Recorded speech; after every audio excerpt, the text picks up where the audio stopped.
Hey guys, I got a quick 5-minute ab workout for you. All you need is a mat, so let's get going.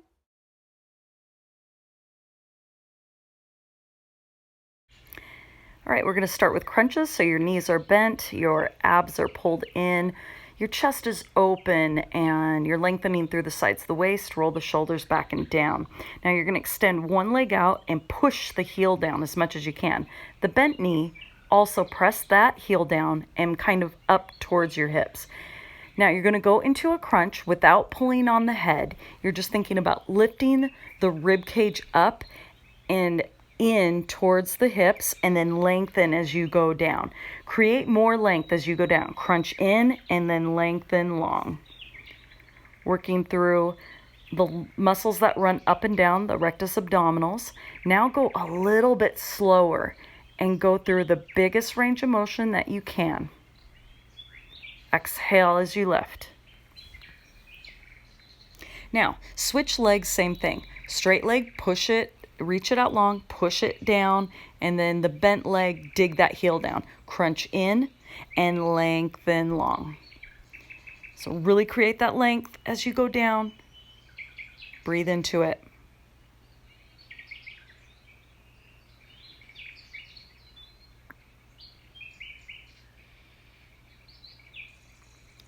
Going a little slower there, a couple more reps.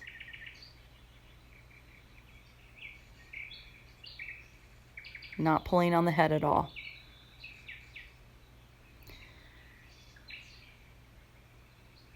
Okay, so now you plant your arms down and you're going to pull the knees in and then kick the legs out long. So this is a Pilates double leg straight here. Now, when you pull your knees in, use your abs to pull the knees in. Don't just use momentum and swing the legs. You got to muscle it. So have your chest open, a slight pinch of the shoulder blades. How much can you bring the legs in and then lengthen the legs out long? You can straighten the legs out higher if that feels better for your lower back. Glue the legs together as tight as you can.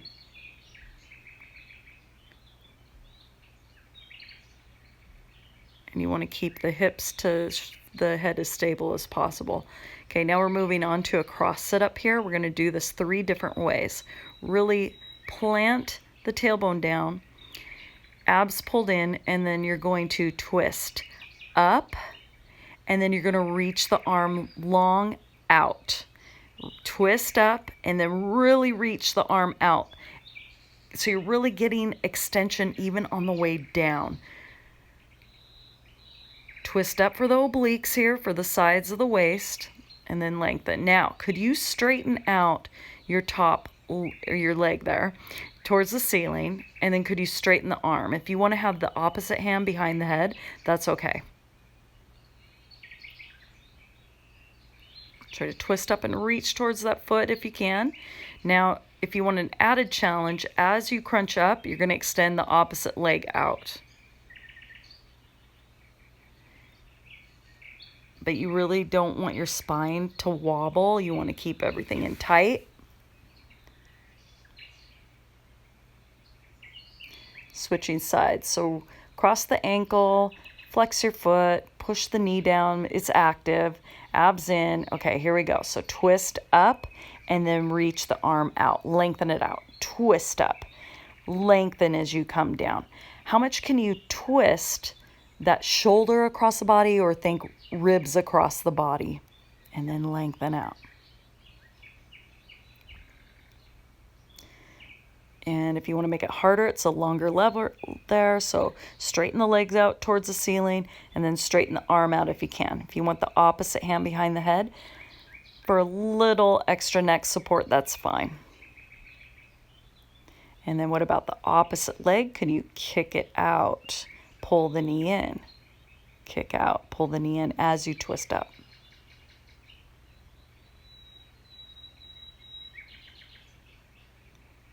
Exhale as you twist.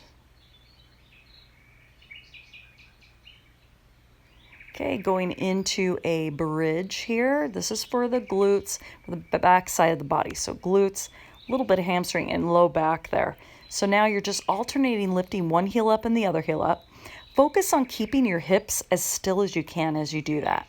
Then you're going to lift your foot up just a couple inches off the floor. And as you do it, again, try not to let your hips rock side to side. Keep them as still as you can. Then you're going into double leg straight kick out. You can bring the legs up higher if you need to. Really crunch into like a tight little ball, lengthen out. Crunch into a tight little ball, lengthen out. If you need to drop the legs down to the ground, that's fine. Make the motion as big as you can. Now pulse in. So think rib cage to the hips, kind of pulling the knees into the chest too, but muscle it. And then release that down, going back into bridge. Now you're going to really lift the knee up. So abs engaged, open chest, and then pull that knee up. Come down slow. Opposite leg, float the leg up, float the leg down. Trying to keep those hips still. Don't let them rock side to side as you do that.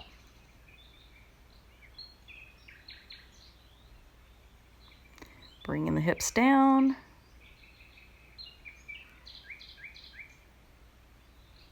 And you did it. Take a nice deep breath in, blow it out, and just feel centered. Take the knees in, feet a little bit wider. Focus on your breath.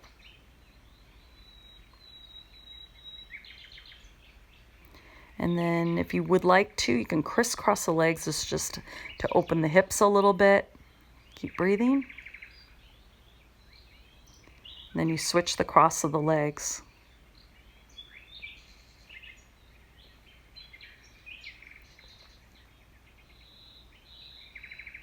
This is just to take a moment for mindfulness, being in the present moment here.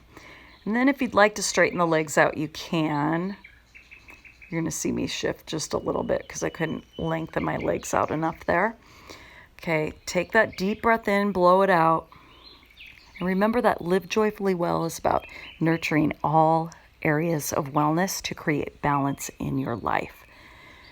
So maybe focus a little bit on your environmental wellness and really being mindful of being in the present moment right now. Thanks so much for joining me, you guys. Have a great day. Bye-bye.